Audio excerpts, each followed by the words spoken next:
Hi everyone, this is Ali John Chaudhry, psychotherapist, and today we are here with Fern Schumer Chapman on Brothers, Sisters, Strangers video podcast. And today we have a very special episode, of course. We're going to be continuing on with self-esteem based on the seminal work of the book called Self-Esteem by Nathaniel Branden. Thank you so much for being here, Fern. It's great to be with you. All of our episodes are special because we are exploring sibling estrangement and trying to empower those of us who are our viewers. So I feel like that's such an important topic that's so under-examined. Absolutely. I think this is very important for us to go into this, especially because there's so few resources out there. And if you, dear viewers, enjoy our videos, please do like and subscribe to us. So you should be able to see that at the top right of your screen at the end of the video. So please do like and subscribe. That's very important for us to get the word out. So, Fern, I understand that you want to start us off with something. I do. I wanted to talk a little bit about self-esteem and the writer. And that may seem a little bit off topic, but as I was considering what we want to say here today, I realized there are a lot of parallels. So as a writer, we endure a lot of rejection. In fact, so much so that it's really easy to let somebody else tell you whether or not you are a writer. And that's a very dangerous thing to do. And there's this great story that I wanted to share with you, Ali John, about the writer Stephen King. When he first started, he put a nail up in his office and he started to receive rejection letters, which is pretty common for those of us who write. And he would spike one after another on that nail. Well, eventually the nail got so heavy that it fell off the wall. But he didn't let that discourage him. Instead, he actually hammered a spike that was much stronger into the wall and continued to place his rejection letters on there. And the reason I love that story is I think it shows you how you simply cannot let someone else tell you who you are and determine your self-esteem. I think you're absolutely right, Fern, and I think that's a great example of how you can appropriate yourself of a potentially negative experience and become stronger with regards to that. So I really like that, and I think that that's a good example of rolling with it, so to speak, when it happens. So I think that this is a good segue into our next this next video that we're doing right now, because I think that what we wanted to explore the third and fourth tenet on self-esteem by Nathaniel Branden. And the third tenet, of course, is practicing self-responsibility. And I think for our community, that's so important because oftentimes we tend to fail to recognize the idea that we do have freedom with regards to knowing that we can do something with ourselves, with our own bodies, despite the situation that occurs with sibling estrangement. So I think that's especially important to be able to recognize that. And being responsible doesn't mean taking blame for the situation. Far from that. But it's really about recognizing how we can take action in some ways to be firm, to be clear in our communications, to check to see if the other person understands us. Of course, if they're not narcissists. And If. yeah, and speaking in a way that can convey our thoughts, and to recognize that our own personal happiness rests on us. I think that's one of the most important things that we need to have and to recognize, because oftentimes we can kind of give our power away to people, and the way we do that is we put conditions. If only they loved me, if only they accepted me, and if we start to do that, then we're always postponing happiness for ourselves, always pushing it away a little bit more, So when you reclaim the ability to accept yourself and you begin to see the freedom that's at your disposal to make choices with yourself. And that's kind of what we were talking about last episode, which with regards to self-assertiveness and living consciously. So once you start to develop that, then invariably you're going to be starting to become much more self-responsible. And at the same time, it can be pretty frightening when you think about it, because you're putting the emphasis on yourself. But if you look at it from another vantage point, it gives us a lot of freedom, because it allows us to have the ability to expand our vision of ourselves and of our situation. Yeah, but I think there's a really interesting issue that arises in what you just said, and that is, what are we saying to ourselves? In Yeah. other words, oftentimes we are harsher on ourselves than even our cruel and estranged sibling are to us. And if that's what you're feeding your brain all the time, you're going to have a really low self-image.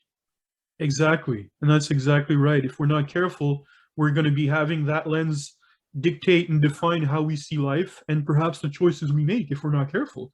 So I think that's really important, especially in a sibling relationship context as well, to recognize the type of suffering that can happen in cases like that, because it can well be that we won't exactly have things go our way. And I think that that's important to highlight, that it doesn't mean that because things aren't going our way that we can't exercise power. And one of the things we can do with practicing self-responsibility is look at the choices that we make. Kind of like having a bit of a Groundhog Day moment, where you're looking at yourself and you're saying, what am I repeating here that I could do differently, that could perhaps ensure that I can steer it in a different direction? So I think that that's really important with regards to that. And there's all sorts of ways we can do that, right? Like we've talked about some of those before, like shortening interactions with our siblings, if we choose to even interact with them. We can also have like an exit strategy in some cases that we can plan for. And if there's no apparent change that we can make in regards to that in our family or with our sibling interactions, then it could be just to leave ourselves open for opportunities to show up. So I think that that's something that we can become very good at identifying over time, by recognizing what is ours and what is another's, especially. There's such a danger in fantasizing about what you once had or what you hope you will have with a sibling. Yeah. And that can really work on your sense of self and this feeling of failure. It's really dangerous. I think it's so important to have a strong self-agency and protect yourself as you move through the world. Yeah, I think so too. And I think the good news with that is that it builds on itself, you Yeah. know, and that's what's really important for us to realize, is that it may not seem like much, but it becomes a strength. It becomes almost a muscle you're training yourself to develop. And at the same time, what I want to say here is it's important to recognize that certain things we have no control over, right? And it's important not to make ourselves responsible for every single circumstance that beseeches us, right? So we need to be careful about that, and to be able to turn and tell the difference with regards to where we have influence, especially. And, I mean, there's external matters we don't really control, right? So that's to be understood too. But what you do control is what's going on within your brain. Yes. And I wanted to tell you, Ollie John, I had kind of an interesting experience the other day at work. And this woman came up to me and was telling me how stupid she was. And I got Oh. really uncomfortable and agitated. And I said, who's telling you this? And she said, well, I'm telling myself this. And I was really quick to say, that is such a toxic way to treat yourself. And, Mhm. I just keep bringing this up because if you are poisoning what you can control, you are really doing a disservice to yourself. I agree. I think that's the thing that we need to be careful with, and to be able to catch ourselves when we do that, because we can really shy away from our own power if we're not careful, right? And that's the thing that we need to kind of ask ourselves every single day.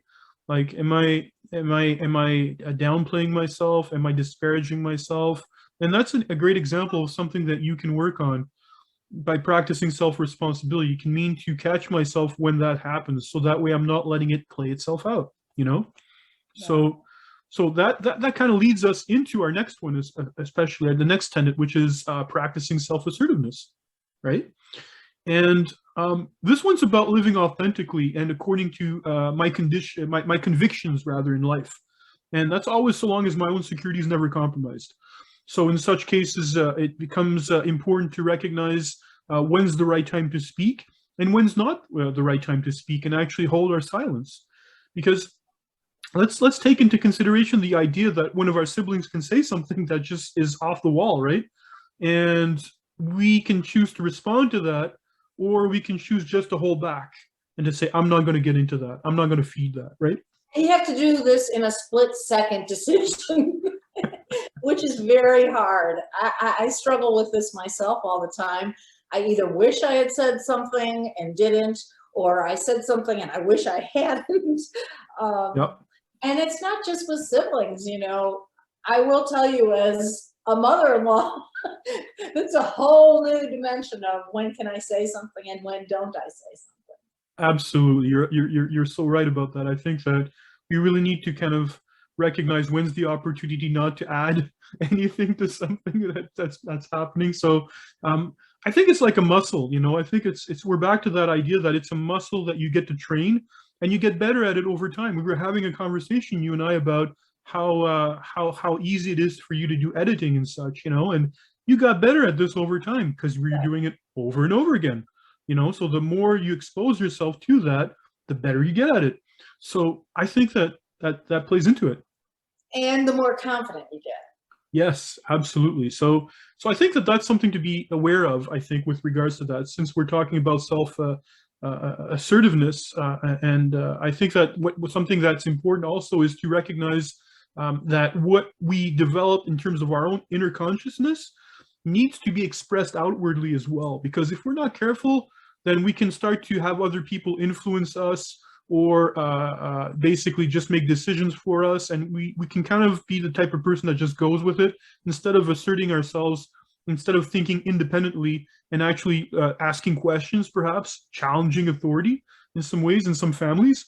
Because we can see this sometimes in families where there's no there's one person that tries to take up all of the room, and sometimes it is easier to not say anything, but other times it's good to assert ourselves in terms of what is important to us, you know. So I think that's really important to mention that. Right. I think that's a really key point, that sometimes you're not saying it because you expect a result from the other person. You're saying it because it's a reflection of your own self-agency. Exactly. You know, and I think that living our lives is really important as opposed to dreaming about the life that we want to have, you know. So I think that's something that will give us more power over time. This idea of self-efficacy, the idea that there's a self-respect that's involved with asserting ourselves as well. So not to live by somebody else's expectations, you know, but rather showing up to life and its challenges, I think, especially according to us. So you know, making use of compliments and sharing ideas, all of that is good. I think, you know, it's if that's in your nature, that's great that you can do that. But there's also like healthy expressions, there's self-expressions, and also in some moments we can even use silence to talk for us. You know, so you know, when you're dealing with a narcissistic or difficult sibling, and they're waiting for a response in some ways from us, you know, sometimes it's best just to hold back and not to say anything in that case. And I also think that when people are under threat of violence, for example, you know, you don't want to make the situation worse. So it involves adapting, if you will, to the variable situations. And that's either in your personal life, at work, or anywhere else. Right. My head was flooded with ideas. Now, what were they?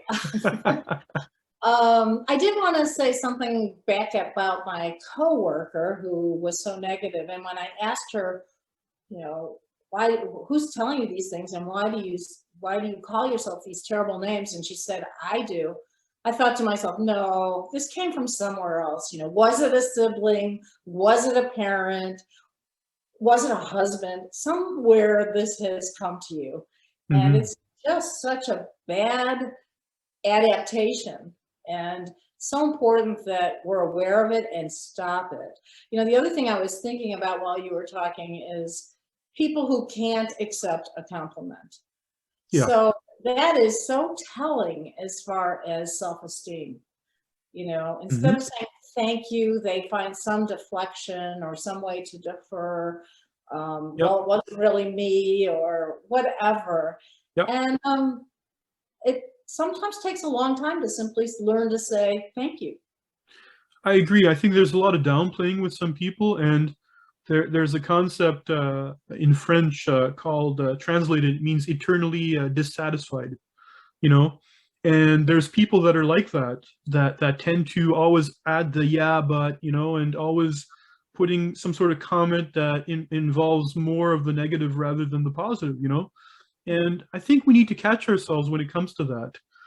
So being conscious of that especially is important. So that way, that's an example of something that we can work on as people, to be able to accept the good in terms of what we've done and not put the focus or the highlight as much on the negative. So that's a great example right there. Hmm. How would you treat a friend? Or even better, what would you tell the younger person that you once were? Hmm. Would you call that younger person stupid or, Mm. uh, Yeah. somehow malign that person? Or would you call a friend that? I Yeah. don't think so. And I think that that's a good example in terms of how we can be reactionary if we're not careful. So just catching ourselves and recognizing that, because that's being reactionary when we're adding negative fuel to something in that way. So self-assertiveness has to do with thinking independently, standing by our choices and our actions for the sake of ourselves. And I think that that's something that's really important. And I think that what happens oftentimes in some families with sibling estrangement issues is that there's certain authority figures in the family that can be more difficult to deal with, and that can be daunting, especially if you're dealing with a narcissistic person as well. You especially don't want to share your dreams or aspirations with a narcissist, right?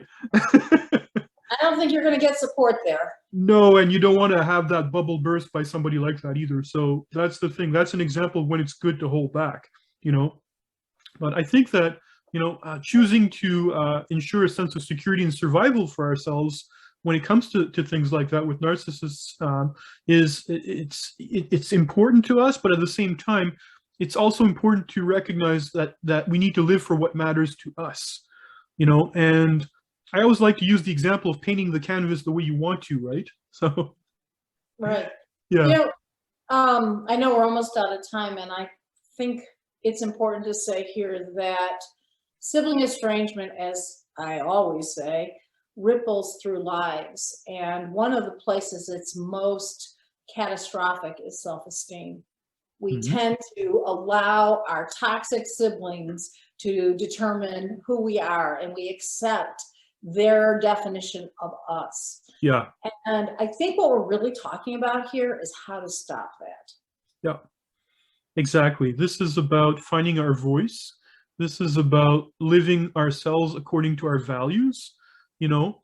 And in logotherapy by Viktor Frankl, he's a Jewish psychiatrist that actually survived the concentration camps, the Nazi concentration camps. He You know, wrote Man's Search for Meaning. he did, and he created a whole philosophy based on existentialism, on existential psychotherapy. And one of the biggest things that comes out of that is the idea that when something happens to you, well, the next question is, what do you do about it?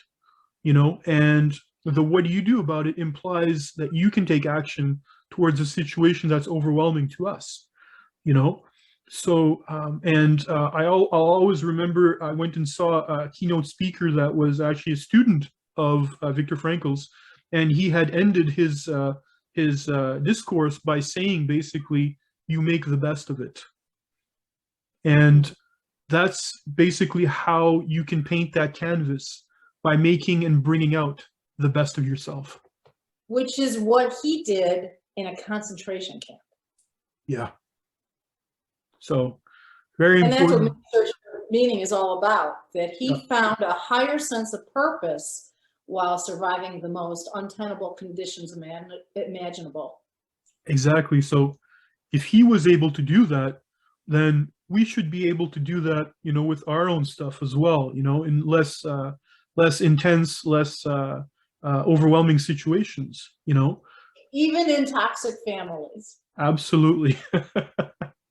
So, especially in families where people tend to sweep things under the rug, this is something that builds resentment over time. So, practicing self-assertiveness there can be to choose to talk about what's avoided, so that way we can, of course, basically bring out the best of ourselves, as we were saying. So, always recognizing the opportunities is key. Well, and you're part of that family system. And so you, by changing the dance, may change the music as well. Yep, absolutely. So I think that this is so important in terms of what we've been talking about, and that level of influence that we can start to have once we start to practice self-responsibility and self-assertiveness. So I hope that today's video has been helpful for some of our viewers. I just have one closing thought. I know we're out of time, but I just want to say I'll conclude by talking about writing.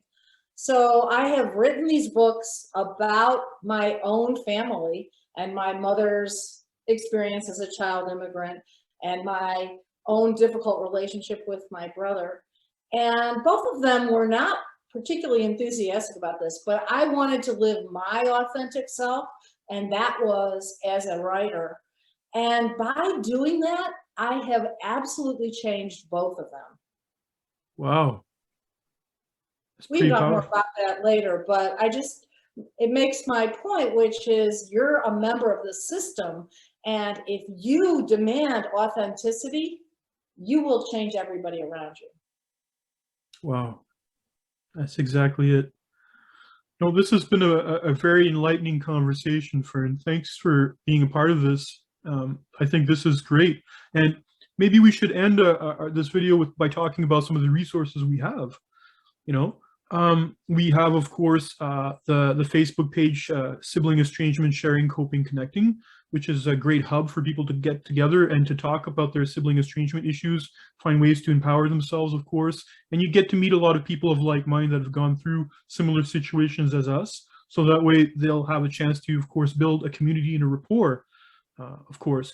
And there's the online sibling estrangement support group that is done twice monthly now, which is also very helpful. And again, you get to talk in real time with people that are, of course, going through similar situations. And I get to host the group. You of course, participate when you can, and it's always wonderful to have you there too. So, and of course, I mean, there's the Psychology Today articles that you have that are great. Yeah. So I'm the author of Brothers, Sisters, Strangers, Sibling Estrangement, and the Road to Reconciliation. I also write the psychologytoday.com blog called Brothers, Sisters, Strangers. So you and I have created a whole range of resources to expose this very alienating problem of estrangement between siblings.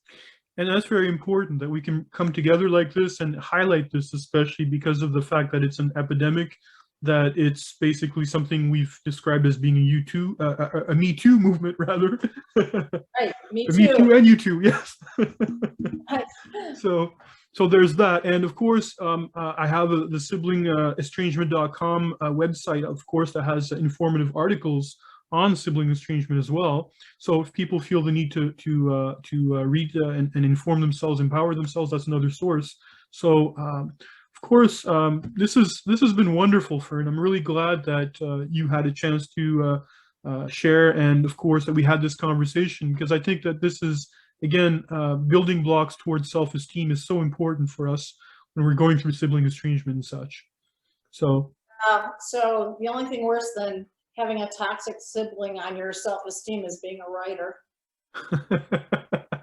I like that. That's good. Well, great to be with you. Yeah, thank you for doing this, Fern, and we'll talk again very soon. All right? Take care. Okay, bye-bye.